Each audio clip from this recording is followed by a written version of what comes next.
Dan pernah saya bikin masalah dan itu bikin Tokopedia error. Saya tidak perlu disuruh, saya tidak perlu ya mungkin kalau kayak perusahaan-perusahaan yang lain tiba-tiba langsung manajernya, leadnya turun. Woi, ini siapa begini ini? Di Tokopedia hampir tidak pernah saya dengar, tidak pernah bahkan saya dengar seperti itu. Karena apalagi yang memang itu yang dikerjakan itu saya sendiri yang kerja misalkan, tanpa langsung disuruh, tanpa langsung ini saya langsung ini karena saya sudah pernah rasa. Saya sudah langsung ngebayangkan dulu.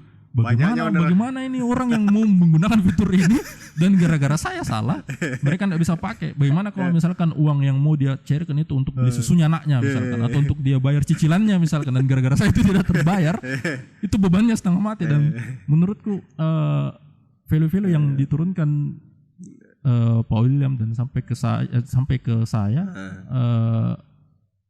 tentu kami saja mau kemana? Ya, sepakat ke itu. Saya takut sekali sebenarnya kalau kehilangan tujuan, takut sekali Kak. Itu paling bahaya. Daripada kehilangan uang. Saya jujur-jujuran saja. Ulangnya apa dia Pak? Lebih takut kehilangan tujuan daripada kehilangan uang. Kenapa bisa sampai di Tokopedia? Nah, kenapa bisa sampai di Tokopedia? Jadi waktu itu sebelum Tokopedia kan saya sudah kerja di itu tadi saya bilang salah satu perusahaan di Makassar. Sama si Wahid, sama ada satu lagi Stefri namanya. Terus waktu itu saya ngerasa bukan merasa jago ya, tapi merasa bisa. Kok begini Ji? Oh, maksudnya sampai sini Ji. Karena istilahnya kan saya pasti selalu melihat role model. Misalkan saya sebagai programmer, siapa yang bisa saya lihat ini? Siapa yang dilihat pada saat waktu itu Hilman. Ya. Tentu saja Hilman, panutan kita semua di komunitas programmer Makassar. Hilman ya, maksudnya yang saya kasih jadi panutan ke dia, skillnya dia, attitude-nya dia. Terus saya merasa bukan merasa bahwa saya samai Hilman, enggak. Tapi istilahnya saya melihat, oh Hilman posisinya di sana terlihat nih. Enggak lama lagi nih kayaknya saya sudah di sana. Begitu. Ya, saya merasa seperti itu. Ditambah lagi pada saat itu pekerjaan kayaknya begini-begini Ji. Begini-begini dalam artian tetap jadi gaji. Iya, tidak berkembang lah. Ya, betul, tidak berkembang. Sudah ada challenge-nya lagi. Ya, lagi. walaupun saya tipikal orang malas, sebenarnya. Makanya saya jadi programmer. Cuman kalau gitu-gitu juga pekerjaannya tiap hari cuman segitu, tidak ada gairah ceritanya untuk mau bangun pagi mau saya selesaikan ini.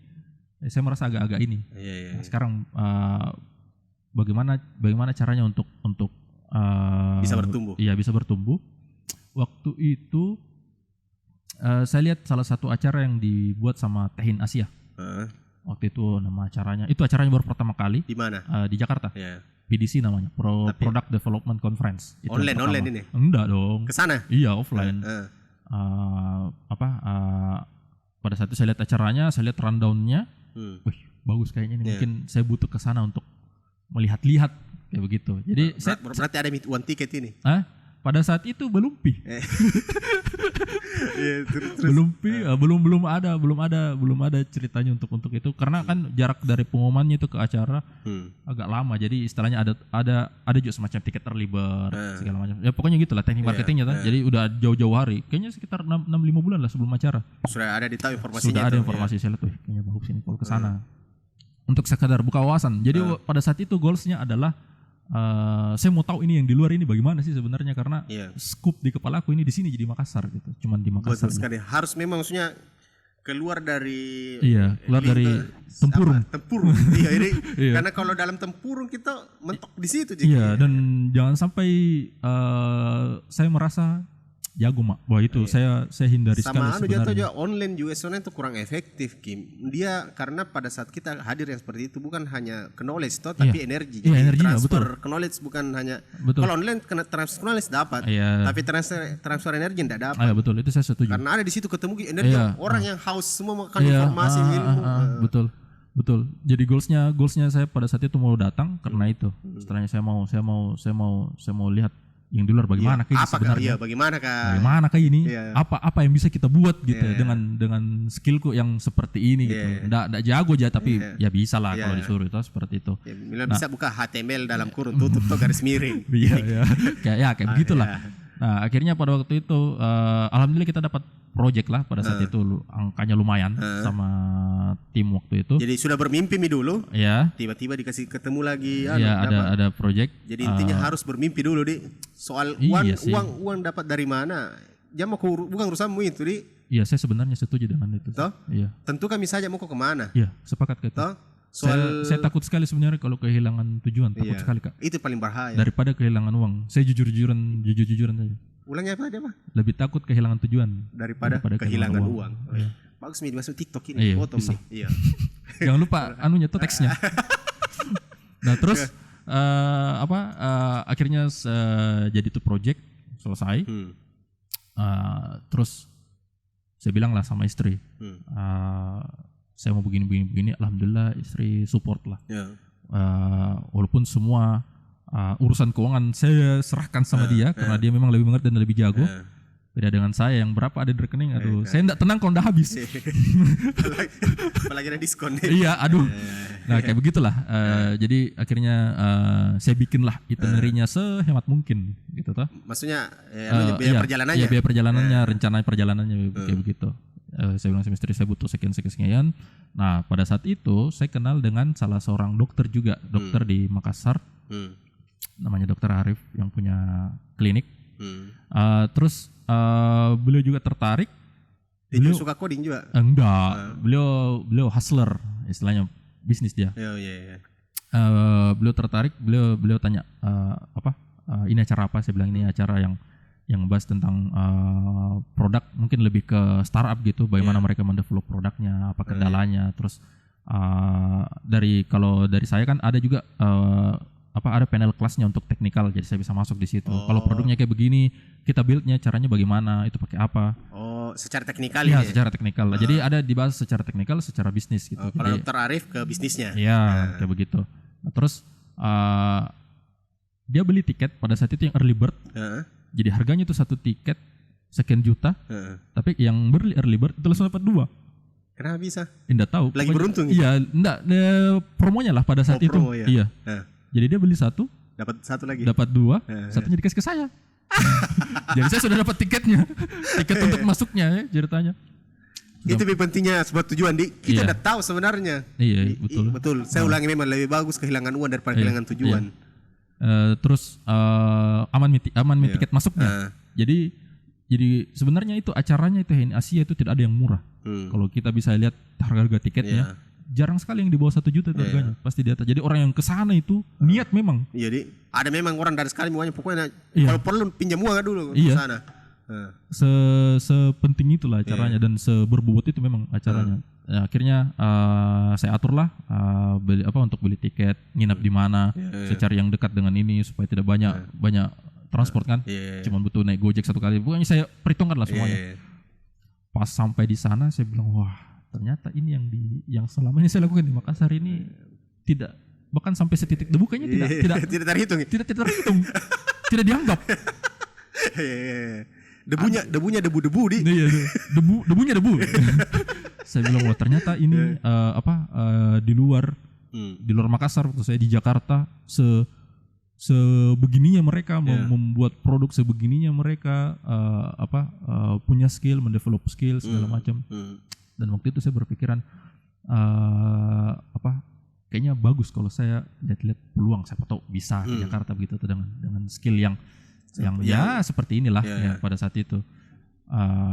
Sampai situ, walaupun di situ ada booth untuk hiring, jadi ada beberapa startup hiring Gojek, saya ingat Gojek, Traveloka, apalagi ya, pokoknya ada lah yang keren-keren lah. Iya, startup masih belum jadi unicorn di situ, belum menuju unicorn. Nah akhirnya menuju Dekakorn di situ kan, belum masih OTW unicorn ini ya. Masih, kalau Gojek kayaknya unicorn beda. Pokoknya waktu itu, pokoknya begitulah. Terus? Tapi saya juga tidak berani untuk masuk karena kenapa? Sadar diri. Saya lihat situ, saya lihat requirement-nya, wah, kayaknya belum. Jadi saya cuma ambil brosur, lihat apa yang dibutuhkan. Istilahnya bisa jadi PR untuk saya, apa yang harus saya kembangkan ke depan. Jadi ada dalam itu bilang, indah ku tahu kalau ini. Iya, betul. Saya enggak tahu ini, saya enggak tahu segala macam. Akhirnya sudah balik ke Makassar. Dan acara saat itu ya betul-betul membuka wawasan, menyadarkan juga ke saya sendiri bahwa tidak ada sebenarnya ini apa-apa aku ini yang saya tahu. Sampai pulang gitu. ke Makassar itu. Iya. Jadi tidak mendaftar pada saat itu. Enggak. Saya cuma lihat-lihat saja. Ambil brosur. Iya, ambil brosur, lihat-lihat. Karena selain yang hiring ada juga yang pasarkan produknya, saya lihat produknya apa segala macam. Maksudnya siapa tahu bisa jadi referensi lah. Siapa tahu ada yang mau bikin apa bisa jadi referensi. Balik ke Makassar, waktu itu acaranya bulan 7 kalau enggak salah, bulan 7 apa bulan 8. Iya, bulan 7. Balik ke Makassar juga tidak ada rencana bahwa saya mau masuk ke ABCD. Tidak ada. Bekerja seperti biasa, cari-cari proyek seperti biasa kalau ada gitu. Kapan momentumnya? Sampai di bulan 11. Enggak. Waktu sampai di Makassar, saya memang tidak berpikiran untuk apply ke perusahaan-perusahaan yang itu tadi. Tapi yang saya pikirkan hal-hal apa yang bisa saya lakukan untuk menuju ke sana. Maksudnya bagaimana itu? Hal-hal apa yang bisa saya lakukan untuk masuk ke perusahaan-perusahaan tersebut. Oh, apa yang mesti dilakukan? Ya, apa yang mesti dilakukan. Terus bagaimana supaya mereka bisa melihat saya gitu. Bisa mengenal saya. Oh, ada Haidir ini yang bisa HTML. Begitu ya. HTML mas saja. Jadi waktu itu untuk teknikal ya saya coba list sendiri lah. Oh, mereka butuh ini. Waktu itu saya cuma bisa bahasanya PHP dan JavaScript, bahasa sejuta umat. Oh, itu modalnya dulu PHP JavaScript. Iya, jadi PHP untuk backend, JavaScript untuk frontendnya. Nah, terus di situ saya juga baru tahu ada LinkedIn. Jadi LinkedIn ini ternyata sosial media untuk para profesional. Baru tahu pada saat itu. Lama saya tahu, tapi baru saya tahu betul-betul. Bilang apa fungsinya? Iya, apa fungsinya? Di sini kita bisa ngapain? Dulu saya mikirnya kayak Facebook begitu, Twitter begitulah. Kayak sosial media biasa aja. Iya, cuman setelah saya dalami, ternyata ada fungsinya ini. Instead of anak-anak Jackson, ketimbang saya bikin misalkan website pribadi untuk portofolioku segala macam. Mending saya bikin saja di situ. Saya tulis saja di situ skill profesionalku terus proyek-proyek yang pernah saya kerjakan apa. Jadi saya bisa jelaskan di situ lah. Oh, di situ ditulis semua link ini nih. Ya, di situ saya tulis dan saya juga baru tahu pada saat itu. Tapi iseng sebenarnya atau apa alasannya kenapa mau langsung? Tidak iseng, tapi saya istilahnya cuman lakukan apa yang seharusnya saya lakukan gitu. Atau apa yang kebanyakan orang lakukan. Iya. Gitu. Apa yang kebanyakan orang lakukan di Jakarta ya. Pada saat itu ya. Terus akhirnya saya pilih lah. Saya isi lah dengan sebaik-baiknya. Tapi serius. Diisi serius mini. Ya, diisi dengan serius. Awalnya pakai bahasa Indonesia, saya ubah jadi bahasa Inggris. Kayak begitulah. Terus saya masukkan proyek-proyek apa yang pernah saya kerja, saya jelaskan proyek ini apa gitu. Terus kalau masih aktif websitenya saya kasih linknya. Pokoknya kayak begitulah. Kayak begitu saya bikin dan ternyata memang hal-hal yang mungkin sepele kalau diseriusi. Maksudnya kayak sepele yang bagaimana bilang? Iya kayak LinkedIn itu kan sebenarnya kalau dilihat sekilas hal sepele aja, cuman kasih masuk foto, tulis ini. Tapi kalau kita tulisnya dengan serius, pasang fotonya memang betul-betul proper yang serius, ternyata ngimpact sekali ternyata. Jadi tidak lama setelah saya perbaiki itu LinkedIn, mungkin cuma sekitar sebulan lebih, baru langsung saya ditelepon sama seseorang. Oh, jadi artinya didapat dari LinkedIn ini, bukan memang kasih masuk lamaran? Saya tidak pernah melamar. Jadi waktu itu saya lagi ikut kegiatan di MDV yang baru di Petarani, Jalan Petarani. Waktu itu lagi terus dia nelpon, cuman karena saya silent, saya tidak lihat. Dia telepon WhatsApp, setelah itu dia WhatsApp. Jadi dia WhatsApp pada saat itu dia bilang, halo, dia perkenalkan diri, saya bla bla bla, pakai bahasa Inggris, bla bla bla, saya dari ini, saya melihat, pokoknya begitulah. Intinya dia bilang saya melihat profilnya Mas Haidir di LinkedIn, dan saya punya beberapa peluang menarik yang mungkin cocok untuk saya. Ceritanya seperti itu. Apa peluangnya? Boleh saya telepon enggak? Ya. Akhirnya saya balas dengan singkat terus kayak orang penting. Iya saya lagi ada meeting, tolong telepon saya 2 jam lagi. Kenapa balas begitu? Iya karena memang lagi acara pada saat itu. Lagi acara apa?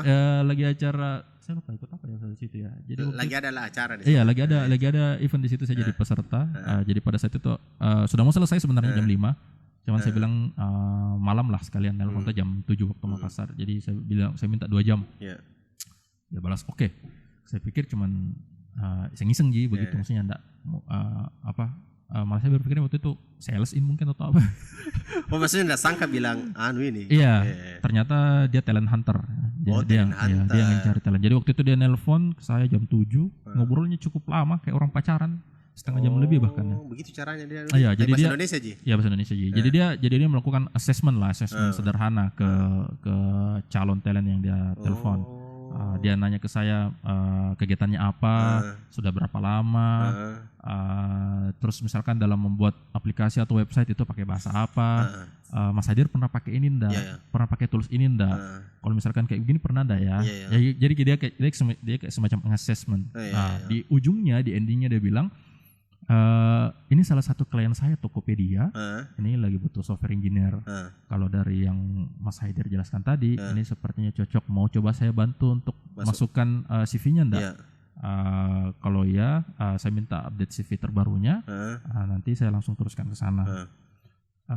Pada saat itu sebenarnya bahagia. Iya, tapi ternyata bisa juga ya.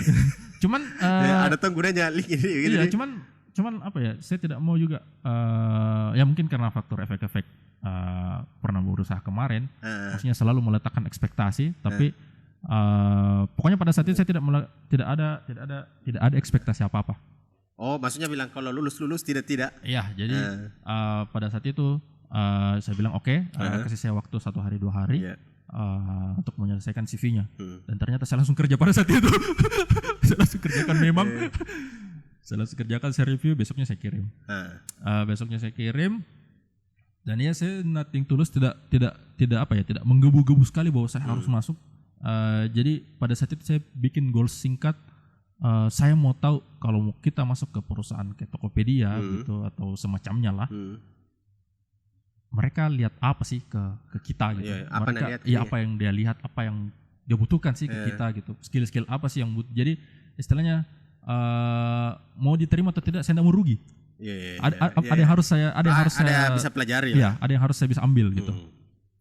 Nah, akhirnya saya juga saya tulis CV sejujur-jujurnya, tidak ada yang saya tambahin, pokoknya ada yang lebih-lebihkan lah.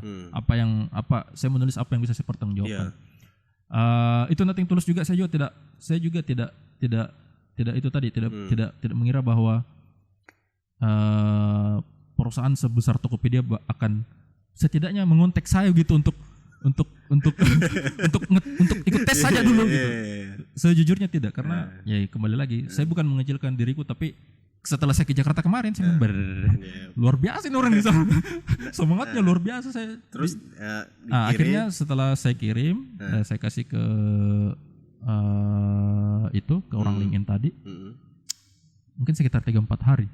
Tiba-tiba ada email masuk. Anda diundang untuk mengikuti tes sebagai software engineer di Tokopedia. Link tesnya ini wajib dikerjakan paling lambat tanggal sekian, ada deadline-nya, dan waktu pengerjaannya itu maksimal 70 menit. Jadi jalan nih. Ya, jadi waktu itu saya lihat ternyata juga yang pada saat itu saya sebenarnya sudah gembira nih. Ternyata dilihat Ji. Maksudnya diterima Ji, berkas. Ya, terima berkas. Iya, lolos berkas. Nah, akhirnya waktu itu sepulang dari kantor pada saat itu.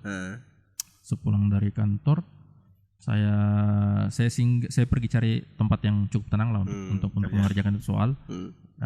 Kembali lagi ke tempat itu, ke MDV di sana di Petarani karena sunyi kan. Terus saya buka soalnya cuma 3 nomor dan dikerjakan dalam waktu maksimal 70 menit. 3-tiganya bahasa Inggris. Dan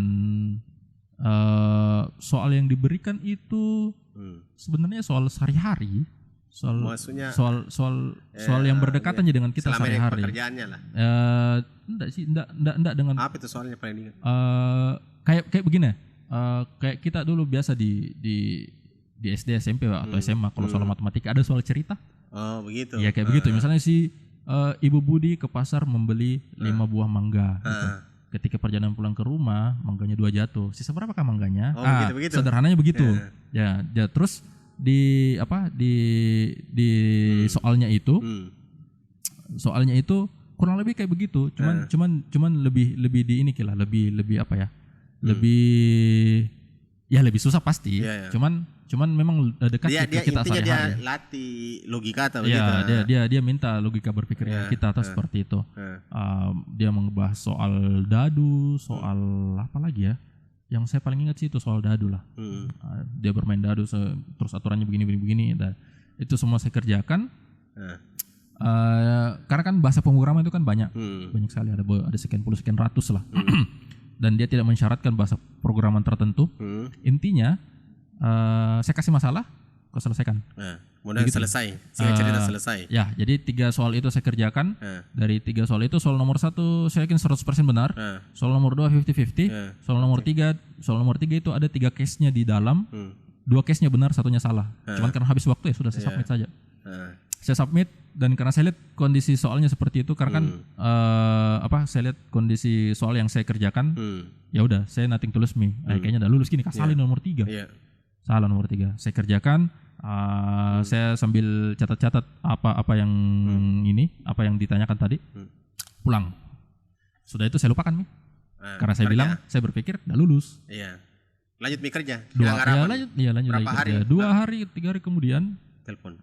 Enggak, masuk lagi email untuk tes selanjutnya dan interview. Interview via Google Meet pada titik online. Saya kira pada saat itu ke Jakarta, ternyata tidak Ji. Bisa di Makassar. Akhirnya ya saya interview. Saya pikir waktu itu interview biasa. Ternyata tidak, interview teknikal. Jadi teknikal langsung suruh kerja case. Jadi dia kasih case. Terus diselesaikan diselesaikan di depannya dia lah. Kayak begitu. Jadi ada satu platform yang kita pakai, jadi apa yang saya ketik keluar juga di sana. Langsung secara live. Itu soalnya cuman 2 nomor kayaknya. 2 nomor apa 3 nomor. Tapi hampir 2 jam baru selesai. Saya tidak rasa juga waktu. 2 jam? Iya. Akhirnya selesai. Akhirnya selesai. Apa dia bilang pas selesai? Enggak ada, dia cuma bilang, "Oh ya, oke. Ya udah benar Mas. Ya, makasih ya. Nanti sudah. Tunggu emailnya aja ya." Pokoknya kayak gitu aja. Terus kami lagi. Ya, saya lupakan lagi. Masuk lagi. Emailnya ternyata belum diterima. Maksudnya lolos lagi. Interview yang sebelumnya tadi. Untuk interview selanjutnya lagi. Interview kedua. Apalagi tentang apa? Interview kedua kurang lebih sama. Soalnya sehari-hari juga. Bahkan ada salah satu pertanyaannya itu yang di interview pertama itu dia tanya, pertanyaan pertamanya itu dia tanya, suka olahraga? Bilang suka. Olahraga apa? Bulu tangkis. Karena memang tiap minggu saya main bulu tangkis. Terus tanya, bisa bikinkan fungsi enggak yang fungsinya itu menyatakan pertandingan bulu tangkis ini sudah selesai. Oh begitu. Iya. Kan ada rule-nya kan, pertandingan bulu tangkis selesai kalau skornya udah mencapai 21 dan selisih skornya itu minimal minimal 2. Ya pokoknya kayak begitulah. 1, 2 ya. Kalau misalkan ada sampai tambah skor segala macam. Nah, terus di interview kedua itu sama, interview kedua itu bahkan soalnya cuma 1 nomor ya. Hampir 2 jam juga selesai. Nah, itu case-nya itu tentang sekolah. Pokoknya yang sehari-hari sekolah. Akhirnya setelah itu masuk lagi emailnya. Ketiga kali ini. Ya, masuk lagi emailnya, terus interview lagi yang 3. Saya bilang ini interview teknikal lagi kayaknya nih yang ketiga, dan ternyata bukan. Tanya-tanya aja. Jadi dia tanya-tanya sebelumnya kerja di mana, apa-apa yang sudah dikerjakan, dari yang semua kerjakan yang mana menurutmu paling ini, yang paling susah, kenapa susah, pernah pakai framework enggak, menurutmu framework itu apa, bagaimana. Jadi ya dia kayak begitu lebih ke teknikal lah. Dan apa yang sudah dikerja. Iya. Lebih ke ini sih ya, lebih ke personal sih sebenarnya. Dia lebih nanya-nanya ke saya bagaimana pendapat saya tentang ini. Setelah itu masih sama nothing tulus juga. Selesai. Dan setelah itu ternyata ada congratulation. Lewat email. Iya, lewat email lagi, congratulations. Langsung salto-salto situ dulu. Sejujurnya tidak bisa bernapas pada waktu itu. Enggak salto-salto dulu. Enggak, langsung karena lagi di dalam kantor pada saat itu. Iya, langsung. Begitu, Ji. Iya, gitu.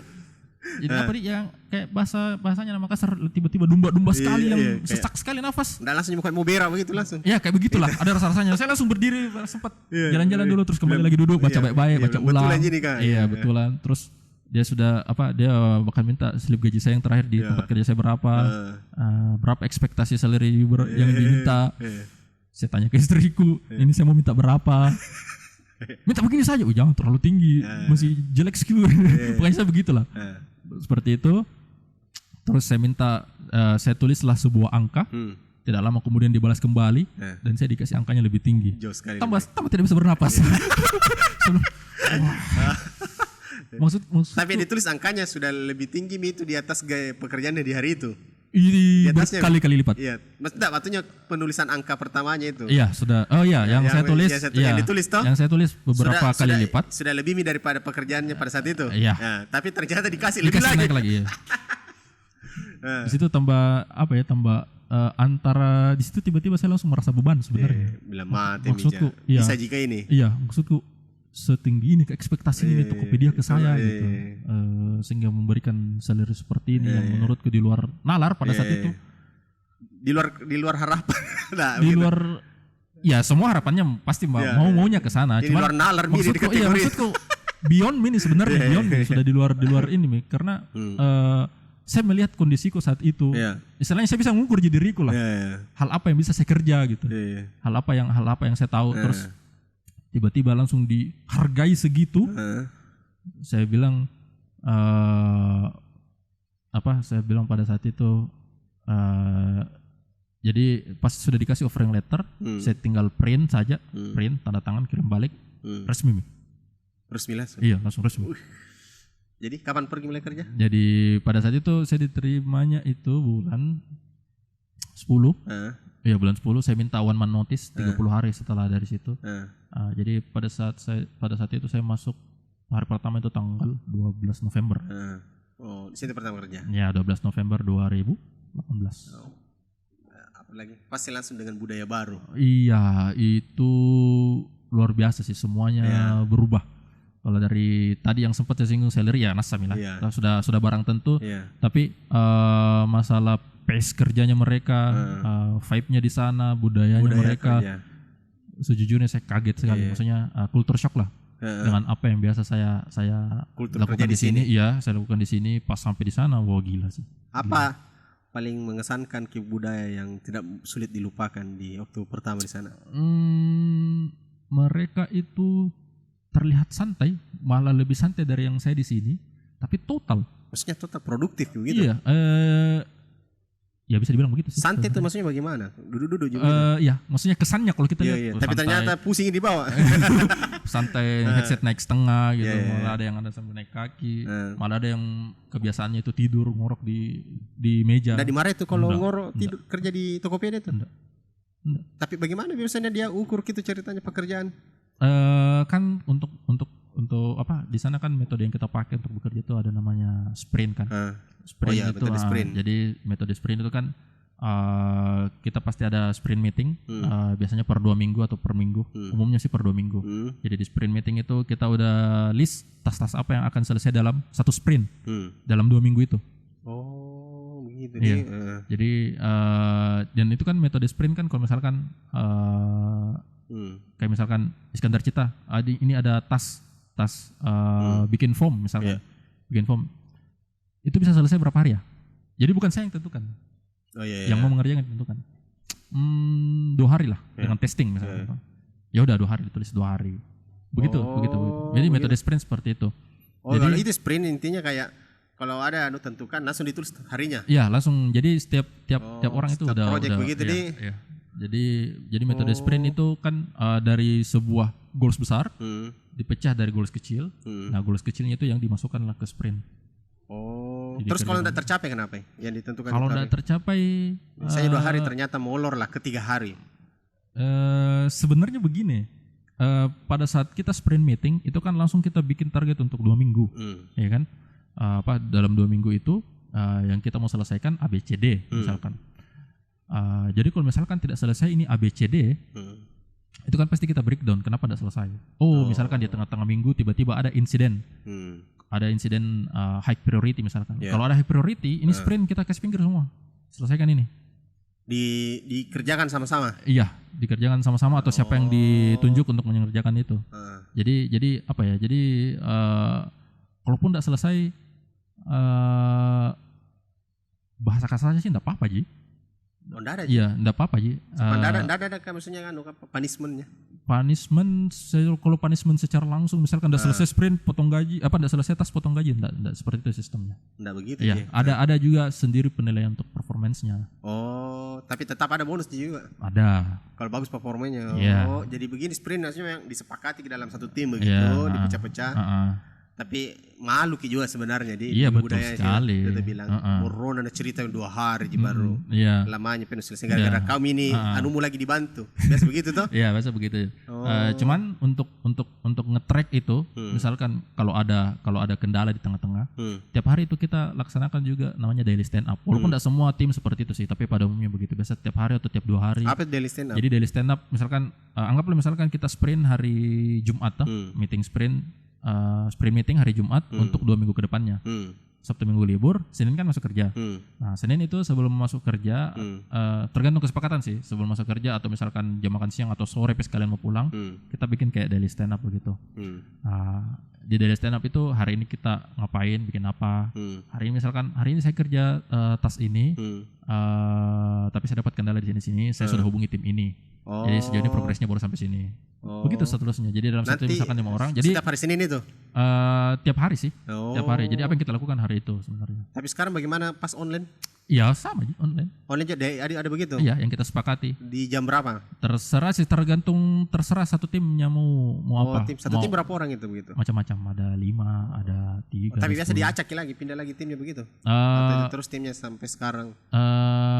Biasa pindah, tapi enggak langsung pindah. Biasanya mungkin paling cepat kayaknya setengah tahun deh. Kalau misalkan mau pindah, dikasih pindah, entah kita yang minta pindah atau misalkan kebijakan dari perusahaan, misalkan ada tim lain yang butuh bantuan. Tapi misalnya kayak itu mau kerja contoh, biasa kayak bilang ininya mau digeser di web itu gitu.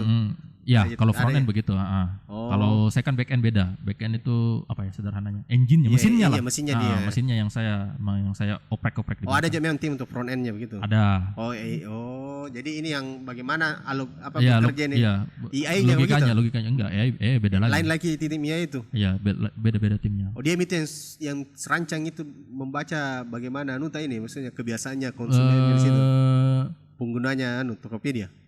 Kalau AI saya belum terlalu tahu sih timnya di Tokopedia, karena terakhir itu yang saya tahu memang ada mau bikin tim seperti itu, tapi harusnya sudah ada sih. Aku kenal Joko itu di sana kah?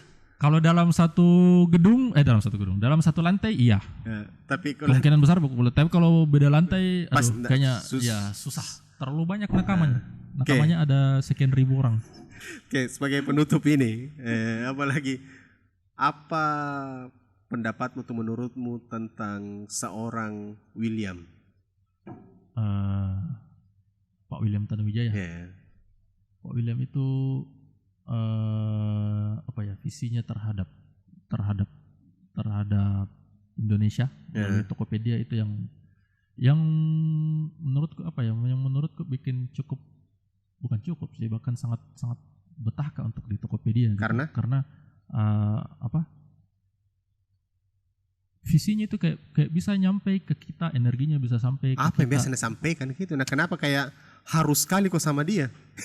Tidak harus. Maksudnya bukan harus, kayak haru, bukan harus. Oh, saya kira harus. Iya, gitu kayak ada kayak semacam emosional begitu. Iya. Saya sih yang selalu saya bilang kalau apa yang saya bikin di Tokopedia, bahkan mungkin cuma satu baris kode aja yang saya kasih masuk, itu bisa membantu jutaan, belasan juta, bahkan puluhan juta orang gitu. Bisa membantu piringnya mereka, karena saya sendiri pernah rasa yang saya cerita tadi bahwa istriku pernah jualan di marketplace Tokopedia. Pernah ada satu momen kita mau tarik uang, error. bagaimana rasanya itu. Oh begitu, dan bukan hanya dia rasakan itu. Iya, dan pasti banyak orang lain yang rasa. Jadi istilahnya satu baris kode ini sangat, iya sangat, maksudnya lebih kepada give me nih ceritanya, dia apa yang kau berikan. Jadi apa ya, dan visinya Pak William kan yang mau memeratakan perekonomian Indonesia melalui digital, walaupun ada Toong juga yang celah-celah, tapi menurutku daripada berpangku tangan kita terus ke pemerintah dan kita punya power untuk melakukan itu, ya saya mau menjadi bagiannya untuk di situ gitu. Jadi kau maksudnya memang sama dia karena visinya? Iya, kalau saya iya. Memang visinya itu yang membuat maksudnya satu baris istilahnya nih, kayak ada cerita tentang apa lagi, Mark Zuckerberg terinspirasi di kantornya apa Isaac Newton siapa kan? Siapa? Bukan yang itu ya, di kantornya yang menerbangkan roket kan? Siapa? Menerbangkan roket. Dia bilang ketemu dengan cleaning service-nya, ditanya kenapa kau mau kerja di sini, bilang Pak saya ini membantu menerbangkan manusia ke bulan. Neil Armstrong. Saya membantu manusia menemukan terbulan, jadi saya bersihkan lantainya supaya orang-orang yang mau terbang ke bulan lewat sini dengan baik. Jadi itu menginspirasi Mark Zuckerberg untuk menginspirasi Facebook, bahwa itu jadi inspirasikan kan. Jadi memang tentang tujuan, jadi kepemimpinan memang tentang tujuan yang besarnya orang di. Iya, dan menurutku ekosistem yang ada di Tokopedia apa ya, kan biasa leadnya atau CEO-nya ngomong tapi yang nyampe ke bawah enggak sampai gitu. Yang saya rasa sih sampai sekali ke saya gitu. Semuanya dari spiritnya. Iya, dari spiritnya, dari tim HR-nya, people-nya, dari tim leadernya, dari manajernya sendiri ke saya, itu nyampe gitu. Dan saya merasa, itu yang selalu saya bilang sih, saya merasa malu karena sudah dihargai segitu dan saya tidak memberikan effort gitu, ndak full untuk itu. Dan karena saya pun pernah merasakan bagian dari pengguna langsung Tokopedia. Saya pernah merasakan bagaimana kalau ini aplikasi tidak berjalan dengan baik. Jadi ketika saya misalkan, dan pernah saya bikin masalah dan itu bikin Tokopedia error, saya tidak perlu disuruh, saya tidak perlu ya mungkin kalau kayak perusahaan-perusahaan yang lain tiba-tiba langsung manajernya, leadnya turun, woi ini siapa yang ini? Di Tokopedia hampir tidak pernah saya dengar, tidak pernah bahkan saya dengar seperti itu. Karena apalagi yang memang itu yang dikerjakan itu saya sendiri yang kerja misalkan, tanpa langsung disuruh, tanpa langsung ini, saya langsung ini karena saya sudah pernah rasa. Saya sudah langsung ngebayangkan bagaimana ini orang yang mau menggunakan fitur ini dan gara-gara saya salah mereka tidak bisa pakai. Bagaimana kalau misalkan uang yang mau dia cairkan itu untuk beli susunya anaknya misalkan, atau untuk dia bayar cicilannya misalkan, dan gara-gara saya itu tidak terbayar, itu bebannya setengah mati. Dan menurutku value-value yang diturunkan Pak William dan sampai ke saya itu yang penting menurutku. Itu dan membuat terus sampai hari ini. Iya, sampai hari ini. Kalau dibuka dadamu ini Tokopedia. Masih hijau. Apalagi sudah hijau sekali ini. Oke, terima kasih banyak hadir. Mau kapan 1 jam ini? Saya rasa juga 1 jam. Terima kasih banyak. Nanti kita lagi lanjut cerita. Semoga penonton suka 1 jam kisah menarik ini. Assalamualaikum warahmatullahi wabarakatuh. Waalaikumsalam.